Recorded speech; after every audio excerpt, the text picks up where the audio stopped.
Hey guys, so welcome back to the Jas and Jo Show. If you haven't already watched the video about whether you should buy a business or start a business, we encourage you to watch that first, and you can go ahead and click the little thingy above. But if you already watched it, then now's the time for you to understand or learn or whatever how to buy a business. So, buying a business is basically the same as like buying anything else. So, we'll use real estate for example. And when you buy a business, the only difference between buying a business and a real estate deal is that there is no title involved. So, you're not closing out a title place, or the attorney is optional. So, like with the coffee cabin, we just did it at the coffee shop with the owner. Yeah. So there's another way you could buy businesses, and it's the more passive route. You can work with a business broker, and finding a business broker can be either a very hard thing or a very easy thing. It really just depends, because I reached out to many business brokers, and for whatever reason, a lot of these guys just don't really reply back, and I don't know what's up with that. But the guy that I work with now, he was really responsive, and he was really patient with me, and I just love working with him. And I think with business brokers, it's like once you find your guy, you just work with that guy, because a lot of them, I don't know, it's like they don't like to talk to you or some, I don't know, and they make like 10% commission. So I don't know what's up with that, but it is what it is.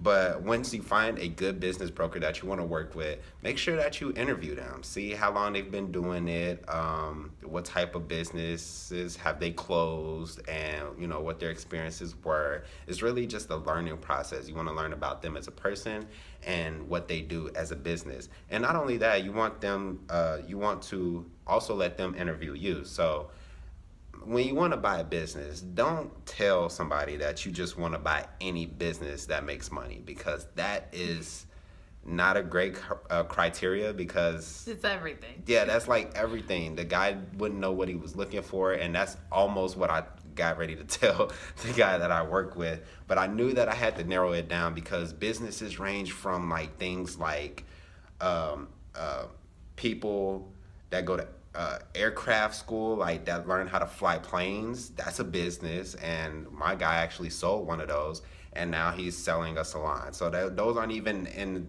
slightly or remotely close to each other. So let them interview you so that they can get your criteria, so that they can best serve you. So step 3 would be to let them do their job. Obviously, that's the whole point of having a business broker. After that, it's a lot of it is up to them. They're the ones going out looking. They're the ones, contacting people, cold calling, sending out mailers, or whatever the case may be. Let them do that. And you have to be very, very patient, because you don't know a lot of times what goes into finding some of these businesses and sellers that are motivated to sell their business. And for me, it's like I did get impatient a little bit, but like I knew he was working as hard as he possibly could. And a good business broker, kind of like the one I have, he will like call you maybe every week or every 2 weeks and just give you an update, and he'll either tell you, hey, I reached out to this many people, haven't heard anything back yet, or I have heard something back. So he did keep me in the loop, which was allowing me to be a lot more patient than I otherwise would have been. So after that, step 4 would be the initial meeting. After you sign what's usually called a non-disclosure agreement, that usually their listing broker would send to your broker, you will have to sign that. He'll send that in, and they'll schedule a initial meeting with you, your broker, the seller's broker, and the seller. And usually this initial meeting would take place at whatever business you're planning on purchasing during hours where they're not actually operating. So for the business that I'm looking at now, they don't operate on Mondays, so I think we went on a Monday, if I'm not mistaken. Because they don't want the employees to know that they're selling the business, because that could cause, people to quit or just do crazy stuff. Yeah, I'm gonna be real upset if they quit on me. But yeah, so you go to that initial meeting, and when you go, basically it's all about learning as much as you possibly can about the business from the actual source, which is the seller, which is amazing because you could hear people who've been in the industry for like 24 to 25 years, and just these businesses that maybe they grew from from a $5,000 investment all the way up to something that's worth over $500,000, and it's just amazing. So just learn as much as you can, ask as many questions. The other listing broker will tell you that there are some questions that you're not necessarily supposed to ask in the initial meeting. So make sure, just out of respect, that you find out whatever those questions are. The one I work with was pretty open, so I pretty much asked whatever I wanted. And I learned a lot about the business, the culture, the history, the vision, and that's a really enjoyable process. After that is another boring part where, like, after you say, man, I like what I see, I think I really, really want to purchase it, now you got to go into negotiations, which is basically, it's called a term sheet, and you and the seller pretty much just send these things back and forth until you agree on something. And it's something that's very tedious. I personally, I don't like paperwork, but it is necessary to do, and that's pretty much the process. But with step 6, after you find a price or terms that you and the seller can both agree on, that's when it comes time to put your money where your mouth is. And what I mean by that is that's pretty much where you put in a contract, and in a few days you probably have a earnest money deposit, which is basically money that you give to the seller, not necessarily a down payment, but kind of as a show of seriousness, good faith. The broker that I work with says usually they like to see $10,000, but that doesn't mean anything. You technically don't have to give an earnest money deposit at all, but usually it's something that happens in the psychology of a seller when they see that you put down $10,000, or even, like, I've heard of a guy putting down $50,000, non-refundable. So he was dead serious about buying that business, and I'm pretty sure he closed, because it's like you just lost $50,000 if you did not. So really just putting down that earnest money deposit. And once you do that, you go into the due diligence process, where you basically dig deeper into the business and figure out this more of the story behind the business. And then after due diligence, all you have left is to close. Now, depending on the terms and the price of the business and your credit worthiness, like, closing could take a really, really long time. Like, I mean, one guy told me, like, oh yeah, it could take up to 90 days. I don't like going slow in anything. Like, so that's kind of a struggle for me. But a lot of the time that it does take to close usually is because you're getting approved for the loan that it might take to buy the business. However, if you come in with just straight cash for the whole purchase, it could definitely be faster than that. It could probably be a couple of days, as a matter of fact. Or if you get seller financing, it could also be very quick. So that is pretty much a gist of how you buy a existing business with a business broker. So the other way that you can buy a business is without a business broker. So actually, 2 of the businesses, one that we've already bought, one that we're looking at right now, we did not have a business broker. We kind of just stumbled upon these opportunities as they presented themselves. So for example, with the coffee shop, I went to apply for a job there and found out that he was expanding, and he had an opportunity for us to buy into the franchise.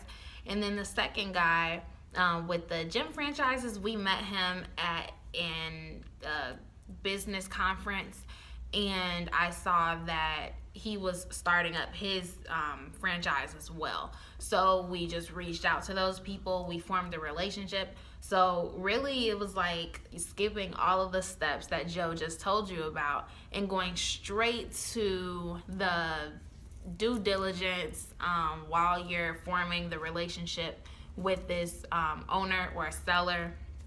And then, I mean, yeah, that's pretty much it. You're just doing the due diligence while you're forming the relationship.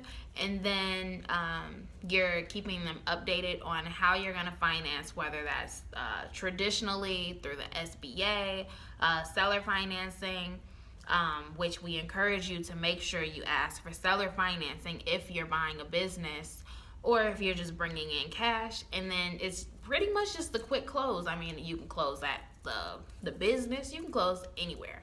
So the close is extremely quick, and yeah, that is how you buy a business without a business broker.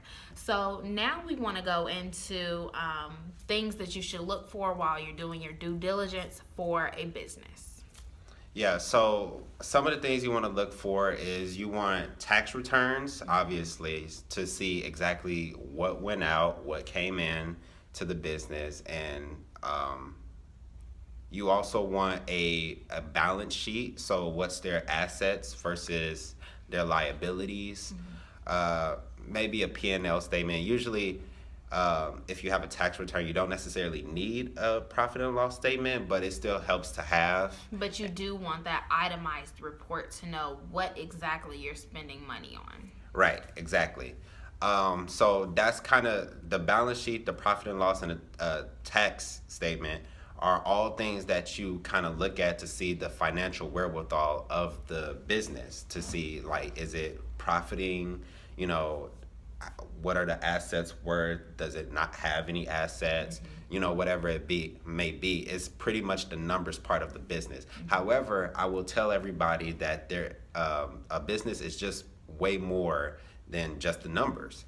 And kind of what we do is we look at, and these are our secrets, so hey, you got to value this right here. Stuff. But we look at social media accounts as well as website, because we want to look for ways of how we're going to add value, and that's usually the very first thing to look at, because usually if somebody's selling a business, they're usually older, so they're not super like technologically advanced. Yeah. So social media and websites are the first thing to look at. Yeah, and also to piggyback off of that, the reason why it's so important is because you can have the best product, you can have the best salespeople, you can have the best operations in any business, and like have everything you need to crush it. But if your marketing is not that great, if your website is subpar, if you don't have a lot of followers and a big social media presence, then none of that matters, because that means your message, your product, your service is not getting out to your potential customers, which is hindering you from making more revenue. Yeah. And that's what we kind of look to do in a business, is how can we create more revenue? And usually creating more revenue is just as simple as telling more people about the business. And it's so easy to do that via social media and a great website. So we know if we could come in and we could vamp those things up and 10x them, like it's gonna crush it just by a small investment into that department. Yeah. So we do have a couple of people that we can recommend to you guys as referrals for if you need your social media done, or if you need an awesome website that converts. We know a guy named Joe Martin in Chicago who he helped a company increase their revenue by 40% by changing the wording on one of their buttons. Yeah. That's powerful. It's insane.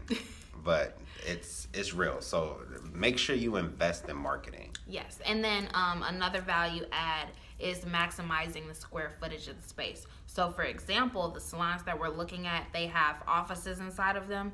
Well, we plan on transforming those offices into another esthetician room or something that produces money. So we never have any blank space there. Yeah. So really your due diligence, when what it fundamentally comes down to is making sure that the business actually creates revenue like they say it does, and that is actually worth what they say it is.